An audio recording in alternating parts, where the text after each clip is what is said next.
Now, please don't try this at home, but I'm trying to create a recession under laboratory conditions. Now, having consulted both my wife-to-be and my sister, both of whom happen to be economists, I have it on good authority that a recession is deemed to be in existence when you have 2 or more consecutive quarters of negative growth. Now, the doom-mongers are predicting a recession is on the horizon. And today, on our final episode of Holy Cows, we are going to be asking the question whether a recession can be a good thing.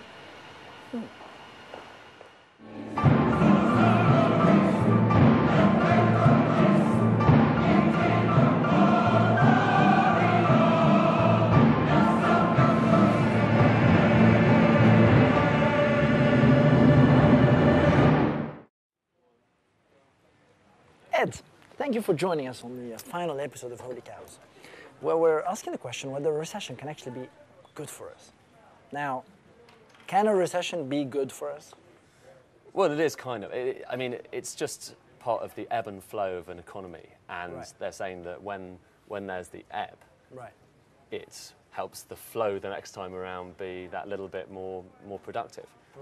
And yeah, the typical economist's answer to that is that recessions can be good, but they shouldn't be so severe that they cause a lot of kind of collateral damage. There was an Austrian economist called Joseph Schumpeter, and he believed that the recessions were good. His theory was called evolutionary economics, you know, like Darwin's survival of the fittest. And according to Schumpeter, recessions were good because they mopped up the excess fat of the economy, and they wiped out weak companies, thereby releasing skilled workers back into the economy to work for stronger companies. Unfortunately, being Austrian, he wasn't too strong on the personal human side of things. So he didn't tell you, for example, that recessions can make you lose your home, they can make your marriage dissolve, your kids can leave you, things can get so bad you might even have to sell your kids to prostitution rings to make ends meet. Wonderful people, the Austrians, but I think they need to work more on their interpersonal skills.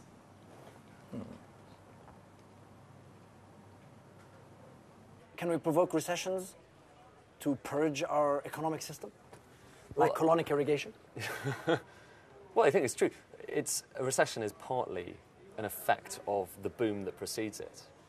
And ideally, maybe you don't want that boom and maybe you don't want the bust either.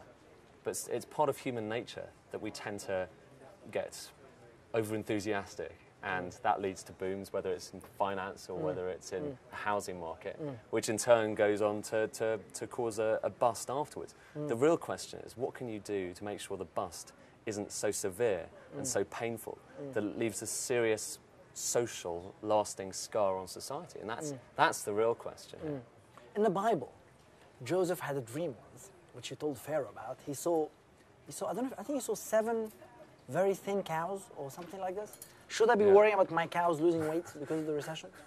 I mean, you know, are we seeing a recession of biblical proportions coming our way? Yeah, I don't think we're necessarily talking about kind of Old Testament biblical proportions, but I think the cows will definitely be slightly leaner for a few years. I mean, I think that the whole economy is going to go on a diet, basically. Now, let's sum this up. You like a recession if A, you need another hole in the head, B, you live in some little tribe in South America which is completely unconnected to the global economy, C, you are some sicko sadomasochist who hates humanity, or D, if you're a closet Marxist, in which case I spit on you and your ancestors. The fact is, recessions are so horrible that this experiment in recession making has been prematurely terminated. Me and my cows are going home. It's one thing me being clever, which I am, and it's a completely different thing me trying to be clever, but trying to sell you the preposterous idea that the recession can be good for you. I love capitalism as much as the next person. I think it's the best system in the world, but it does not mean I have to like a recession. So the only advice for you is this: take cover and wait for the sun to come out. Come on, guys.